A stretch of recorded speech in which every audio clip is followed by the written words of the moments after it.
Revolutionary greetings, comrades. We are coming to the end of 2023, and it's important to give the political highlights in Zimbabwe. In this video, we are not going to discuss the international political dynamics that happened this year, 2023. We will deal with that in the next video. But for now, we want to confine ourselves to Zimbabwe. We had an election in 2023 whose outcome was disputed. SADC Observer Team said the elections were not held in accordance with its electoral guidelines on holding democratic and free elections. This raised the expectations from the membership, supporters, and the leaders of the opposition that SADC was going to force Zimbabwe to have a rerun of the elections. As we know, this of course did not happen. While there was a discussion about the SADC Observer Report, Chabangu emerged saying he is the Interim Secretary General of CCC, and we began to see recalls. We have just had by-elections on the 9th of December, which was a result of the recalls that happened in CCC. And in February, we are going to have more by-elections as a result of the recalls. So 2023, like all the other previous years, has been problematic in that we have defined our crisis or the nature of our strategy as that of ensuring electoral participation by every Zimbabwean. Or let me put it in simpler terms. Because I think I've started with the solution, but let's deal firstly with what is being said to be the crisis. The crisis in Zimbabwe is said, or the nature of the strategy, is said to be the absence of democracy. In other words, Zimbabwe is not a democratic state. Therefore, the solution is to have electoral reforms so that through electoral participation, you usher in what is generally called a new Zimbabwe, which is democratic, where the people will have the right to decide who their leaders are. So in the main,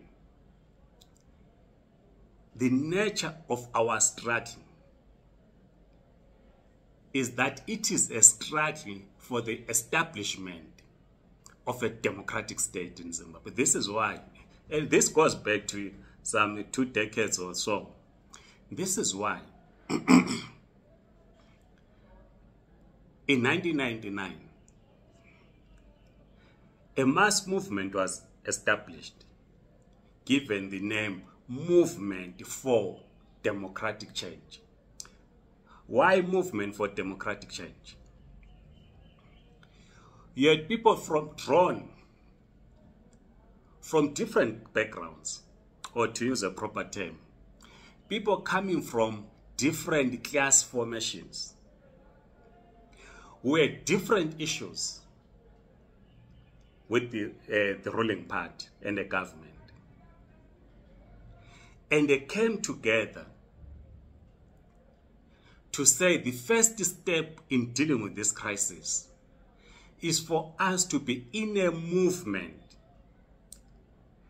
move towards an establishment of a democratic state, and that this ought to be done as it was understood then.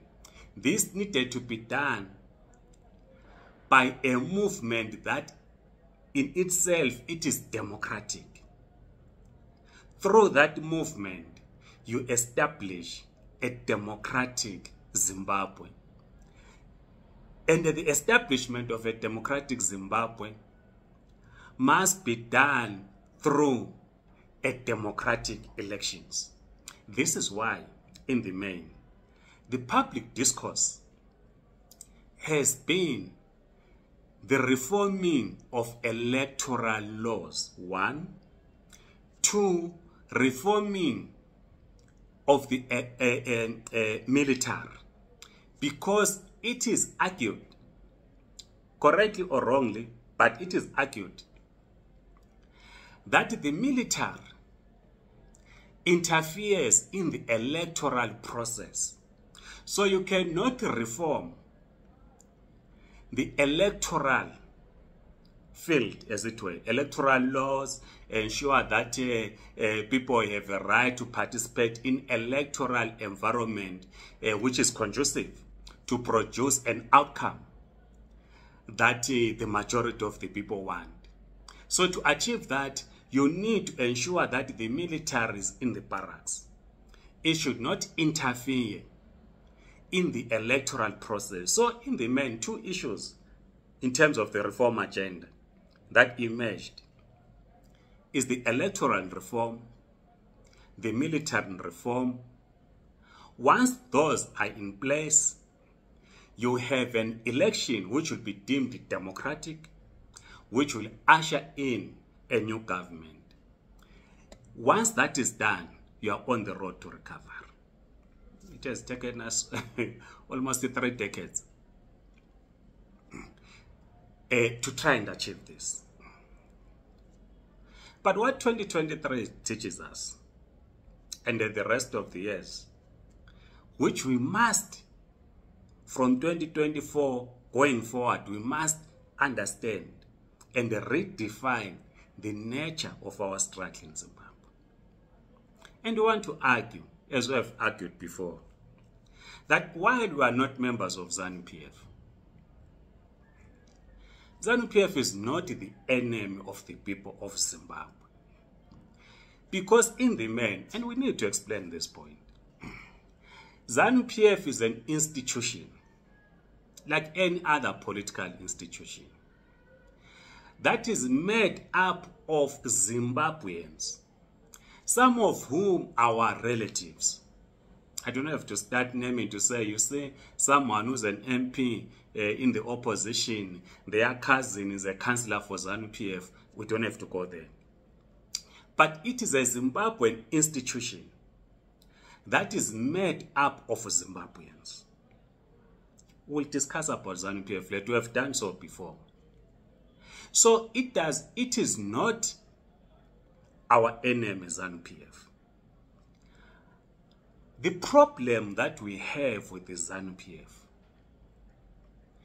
is that it is competing with imperialist forces to loot our resources. Because the looting class in the men are located in ZANU-PF. And under Mugabe's administration, there was this rhetoric, anti-imperialist. But when you study closely, their anti-imperialist rhetoric was not for the benefit of the mass of the people of Zimbabwe. Because they saw the imperialists who, by the way, had damned them, competing in looting their resources. So the ZANU-PF understood that the imperialists have damned them, created a new political formation which was going to remove them from power, where the imperialists were going to continue to loot our resources under the administration of a new government led by the opposition. That's how ZANU-PF understood. So to try and ensure that they remain governing, we then began to hear new terms, this imperialist rhetoric. So the problem in Zimbabwe, or the challenge in Zimbabwe that we have, the crisis, the nature of our struggle in Zimbabwe, it is the struggle against imperialism. it has got nothing to do with the electoral question. It has got, yes, there might be some linkages. But the problem is, if you zero in, as has been the case for over 20 years, if you zero in on the electoral question, you are now, you'll be in the public discourse engaging in what we have already spoken about, electoral reforms, military reforms, not defining the character of the state that we must establish. Because it is not enough to say we want a democratic Zimbabwe. We want the dictatorship of the proletariat. At some other time, we'll talk about how this can be achieved. So, the nature of our struggle in Zimbabwe is the influence of imperialist forces in our country, which dates back during the struggle for national liberation. They divided the national liberation movement in 1963 to ensure that any government, because the imperialists understood, this is why the imperialist forces placed sanctions against Ian Douglas Smith. Some comrades will argue and say Ian Douglas Smith and his Rhodesians were imperialists, and they were not imperialists. This is why the imperialist forces imposed sanctions on the Ian Douglas Smith administration. Because the imperialist forces, they understood that at some point there will be black majority rule. But to the imperialist forces, the question that they were confronted with was, if there's this black majority rule, its leadership, was it going to be accountable to the citizens of Zimbabwe or to them, the imperialist forces? So the imperialist forces wanted the new leadership that would have emerged under what is known as the black majority rule to be accountable to them. And Kwame Nkrumah summarized it well, said neo-colonialism. This is the struggle that we are engaged in, the struggle against neo-colonialism. The issues of an election become a part of our strategy and tactics of dismantling neo-colonialism. But they are not, it is not the core strategy to assist us in establishing a democratic Zimbabwe. Because when you talk of a democratic Zimbabwe, you are basically talking of an American democracy, which we have dealt with in this platform. That we are opposed to Western democracy in our country and in the rest of the African continent. What we are for is the dictatorship of the proletariat. Now, if we continue with the concept of establishing a democratic state, we will continue chasing shadows in 2024, going beyond, calling for electoral reforms, calling for the reforms in the military, reforms in the security sector, and so forth and so forth. As we conclude, the nature of our struggle in Zimbabwe, just to summarize in one line, the nature is about dismantling a neo-colonial state. This can only be done by raising the class consciousness of every citizen in Zimbabwe.